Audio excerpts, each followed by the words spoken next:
காலை நேர பிரதான செய்திகளின் ஊடாக நர்மதா சிறில் முதலில் தலைப்பு செய்திகள். சீரற்ற வானிலை தாக்கம் நுவரேலியா கிரிகோரி ஏரியின் வான்கதவுகளும் திறப்பு.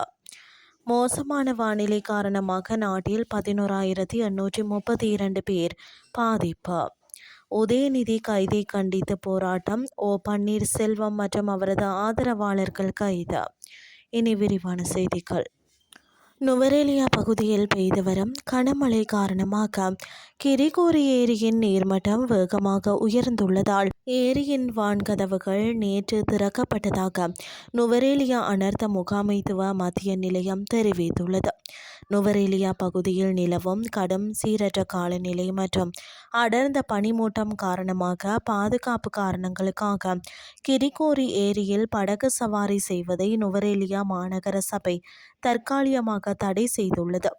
இதேவேளை நுவரேலியா பதுளை பிரதான வீதி, நுவரேலியா ஹட்டன் பிரதான வீதி மற்றும் நுவரேலியா கண்டி பிரதான வீதியில் தொப்பஸ் முதல் லபுக்கலை வரையிலான பகுதிகளில் அடர்ந்த பனிமூட்டம் காணப்படுவதால் அந்த வீதிகளில் பயணிக்கும் போது வாகன ஓட்டுநர்கள் அவதானத்துடன் வாகனங்களை செலுத்துமாறு போலீசார் கேட்டுக்கொண்டுள்ளனர்.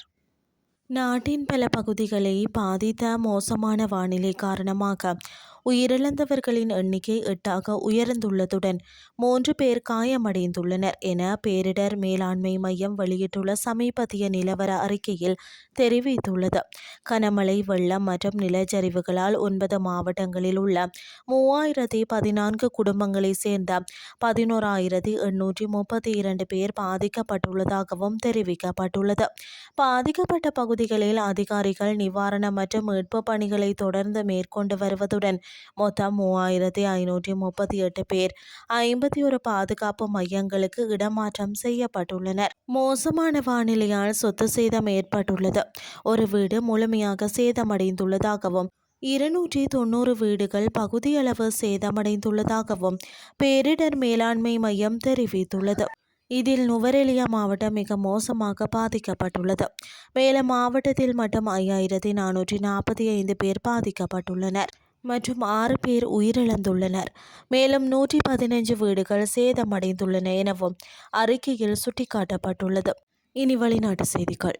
எதிர்க்கட்சி தலைவர் உதயநிதி ஸ்டாலின் கைது செய்யப்பட்டதற்கு எதிர்ப்பு தெரிவித்து தேனியில் நடைபெற்ற போராட்டத்தில் பங்கேற்ற முன்னாள் முதலமைச்சர் பன்னீர்செல்வம் கைது செய்யப்பட்டதாக தகவல் வெளியாகியுள்ளன. தேனியில் நடைபெற்ற இந்த போராட்டத்தின் போது பன்னீர்செல்வம் மற்றும் அவரது ஆதரவாளர்களை காவல்துறையினர் கைது செய்து அழைத்து சென்றதாக இந்திய ஊடகங்கள் செய்தி வெளியிட்டுள்ளன. இத்துடன் செய்திகள் யாவும் நிறைவடைகின்றது. அடுத்த இரவு 8:30 எதிர்பாருங்கள். நன்றி.